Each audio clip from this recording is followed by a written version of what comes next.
Most people believe the line between being rich and being broke is income.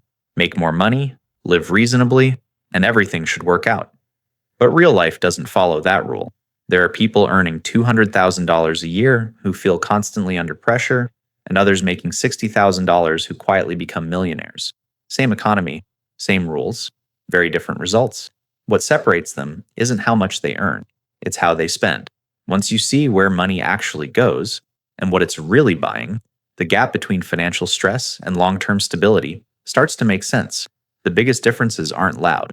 They don't show up on social media. Most people never notice them at all. I'm Alex. Today, we're breaking down the things wealthy people consistently spend money on. Not mansions, exotic cars, or luxury labels, but choices that work quietly in the background.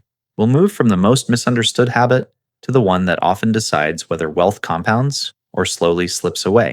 If this perspective helps you think more clearly about money, consider staying with me for more conversations like this. It begins with a simple pattern I've seen again and again. The wealthiest people don't spend to impress. They spend on things you can't see, and that's why their money lasts. Time. Wealthy people don't try to squeeze more hours out of the day. They buy time back. Not because they're lazy, but because they're clear on where their value actually comes from. Tasks that don't require their judgment, experience, or decision-making get delegated early. That includes obvious work tasks like email, scheduling, and travel planning, but also personal ones. Cleaning, laundry, grocery runs, errands. These aren't difficult tasks. They're expensive tasks when they quietly consume 5, 10, or 15 hours every week. Here's the part most people miss. The real return isn't just the hours saved. It's what those hours turn into. More rest, more thinking space, fewer rushed decisions, better focus on work that actually moves income forward. In practice, this often looks simple. Many executives use assistants, some full-time, some part-time, some virtual. Virtual assistants today typically cost anywhere from about $15 to $50 an hour, depending on experience. That number sounds high until you compare it to what one focused hour of high-level work can produce. There's also a mental shift here. When small tasks are constantly waiting, your brain never fully rests. When they're handled, you operate with more clarity, and clarity compounds. The contrast is subtle but powerful. One person spends evenings catching up on logistics. Another uses that same time to recover, plan, or build. Over years, that difference shows up everywhere. Applying time buying on a normal budget. Buying time isn't reserved for people with private chefs or full-time assistants. Most people start much smaller and much smarter. The goal isn't to outsource everything. It's to remove the few tasks that quietly drain the most energy each week. For many households, cleaning is the first lever. A bi-weekly cleaning service often costs less than a monthly streaming bundle, yet it can free up several hours every weekend. Grocery delivery is another. What looks like a small convenience fee can easily save 2 or 3 trips, plus the mental load of planning, driving, and waiting in line. Meal prep is similar. Some people outsource cooking 1 or 2 nights a week, others batch meals on Sunday to avoid daily decisions. And the method matters less than the outcome. Fewer low-value choices competing for your attention. Here's the hidden benefit. When time pressure drops, spending often drops with it. Fewer rushed takeout orders. Fewer impulse buys made out of exhaustion. Less friction at home. This is where the shift happens. Time bought back doesn't need to turn into side hustles or extra work. It can be rest, family time, clear thinking. But when space opens up, better decisions tend to follow. And that's the quiet advantage. 1 hour reclaimed doesn't feel dramatic, but repeated every week, it changes how money and life behave over time. Advisors and experts. Wealthy people don't assume they'll figure everything out themselves. When money decisions get complex, they bring in experts early, especially where mistakes are expensive and irreversible. This usually starts with taxes, legal structure, and major financial decisions. Not because they enjoy paying advisory fees, but because one wrong move can quietly erase years of progress.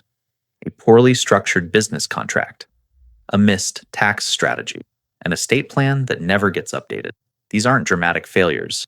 They're slow leaks that only show up later. Here's the contrast that matters. Most people focus on how much an advisor costs. Wealthy people focus on how much a mistake could cost. When the numbers get large, avoiding a loss is often far more valuable than chasing a gain. And there's also a pattern in how they use advisors. They don't hand over blind control. They ask sharper questions. They expect clear explanations. The advisor's role is to reduce downside, confirm assumptions, and spot risks early, before they turn into problems. Data backs this up.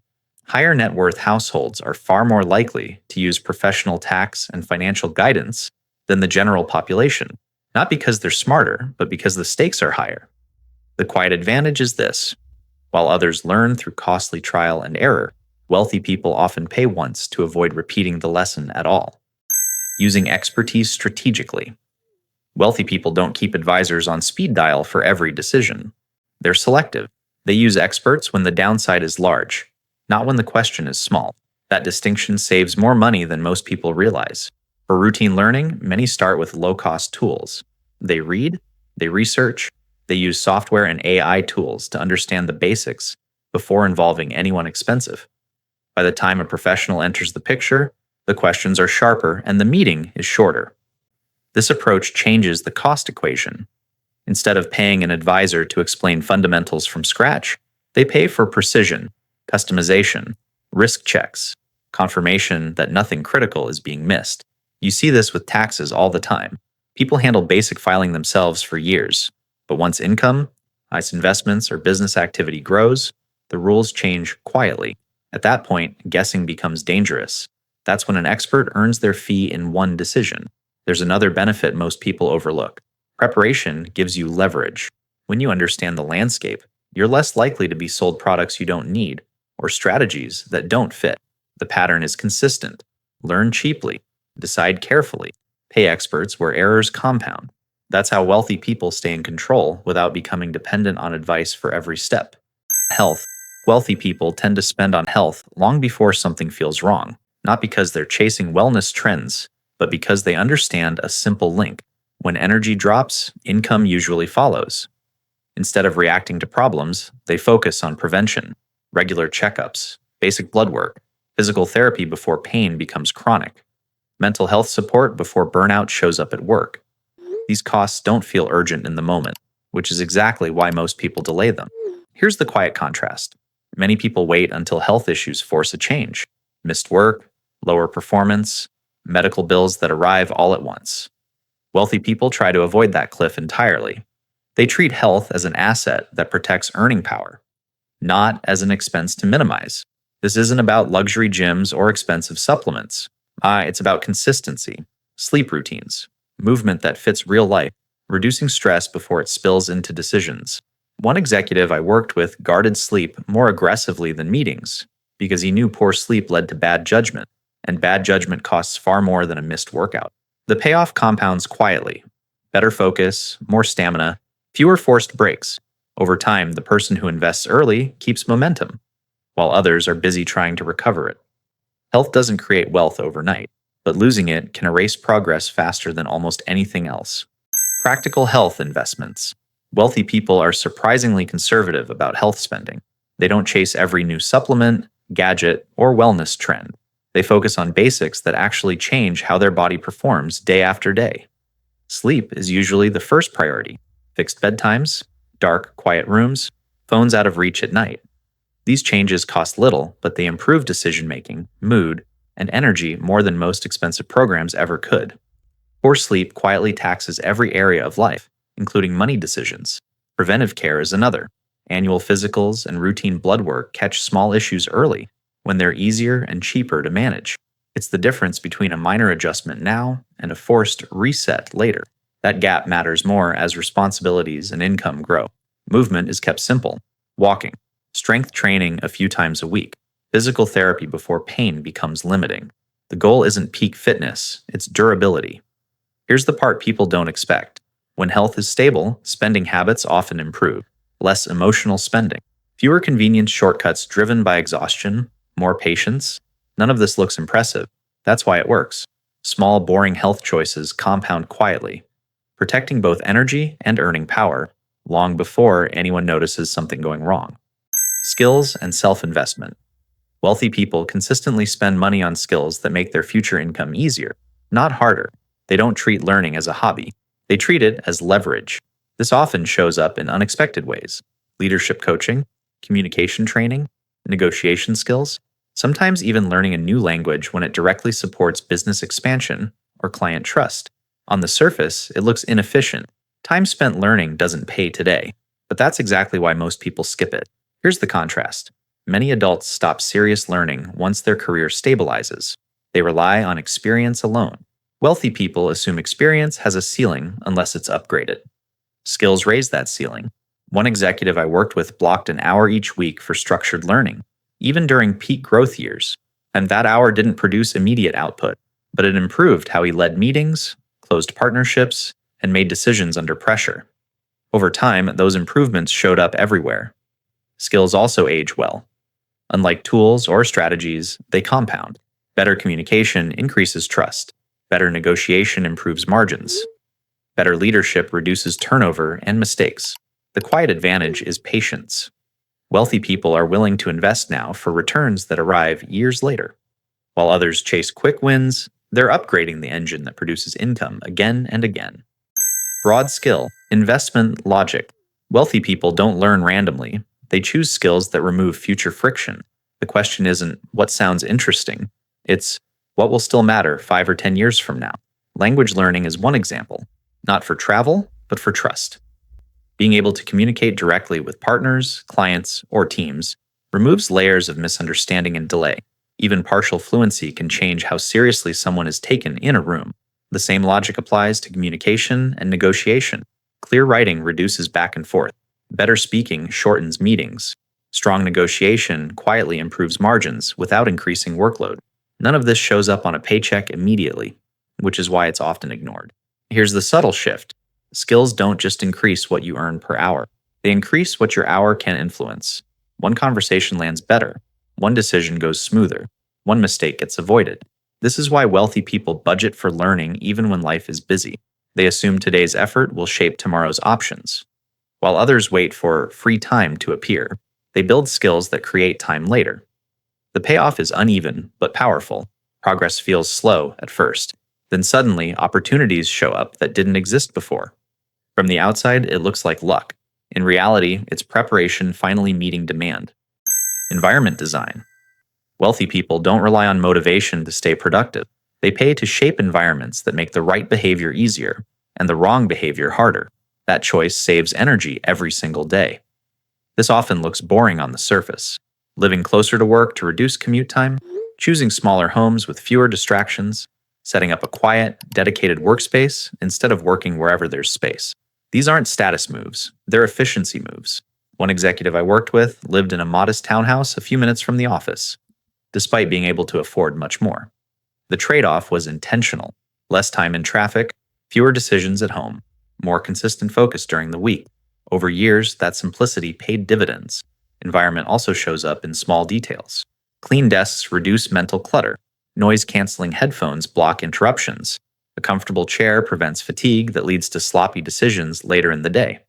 None of this is exciting. That's the point. Here's the quiet contrast. Many people wait to feel motivated before they act.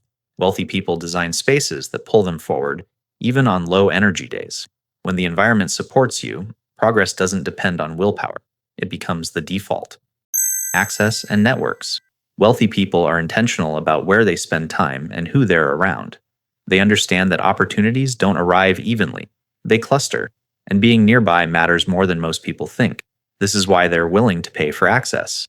Industry conferences, private communities, peer groups, executive programs. On the surface, these can look expensive or unnecessary, but the real value isn't the content, it's proximity. One conversation can replace months of trial and error. One relationship can surface an opportunity before it becomes public. One shared room can change how a deal is structured. These moments don't show up on a spreadsheet, but they quietly shape outcomes. There's a contrast here that's easy to miss. Many people rely on online information alone. Articles, videos, forums. Wealthy people still use those, but they also place themselves where decisions are being discussed in real time. Access also filters thinking. When you spend time around people solving bigger problems, your own standards shift. What once felt risky starts to feel normal. What once felt impossible starts to look procedural. The quiet advantage isn't networking in the traditional sense. It's being present when the right conversations happen, before everyone else hears about them. Optionality and flexibility. Wealthy people spend money to avoid being cornered. They value optionality, the ability to wait, pivot, or walk away, more than squeezing every dollar of return today. This shows up most clearly in how they keep flexibility built into their lives. Liquidity is a big part of this. Having cash or easily accessible funds isn't about earning high returns. It's about not being forced to sell investments, take bad jobs, or accept unfavorable terms when timing is wrong. When pressure is low, decisions improve. You also see this in how they commit: shorter contracts, fewer irreversible choices, renting longer than necessary, keeping fixed costs manageable even when income rises. From the outside, it can look overly cautious. In reality, it's strategic patience. Here's the contrast. And many people optimize for maximum efficiency right now, locking into long obligations, stretching budgets, assuming tomorrow will cooperate. Wealthy people assume uncertainty is normal and plan for it up front. Optionality changes behavior. When you can say no, negotiations shift. When you're not desperate, opportunities come to you differently. When you can wait, timing becomes an advantage instead of a risk. This is the quiet edge. Flexibility doesn't announce itself. But when conditions change, as they always do, the person with options stays calm, while others are forced to react. Key takeaways. When you look across how wealthy people spend, a pattern emerges that has very little to do with lifestyle and everything to do with control. Their money choices are not about looking successful. They are about reducing friction, protecting downside, and increasing future capacity. They buy time so decisions aren't rushed. They pay for expertise to avoid irreversible mistakes. They invest in health to protect energy, in skills to raise leverage, and in environments that make good behavior automatic.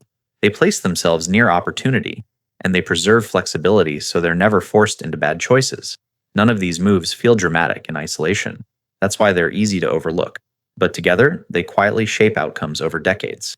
Wealth, in this sense, isn't built by one big win, and gets built by a system that keeps you clear-headed, adaptable, and patient while others are reacting.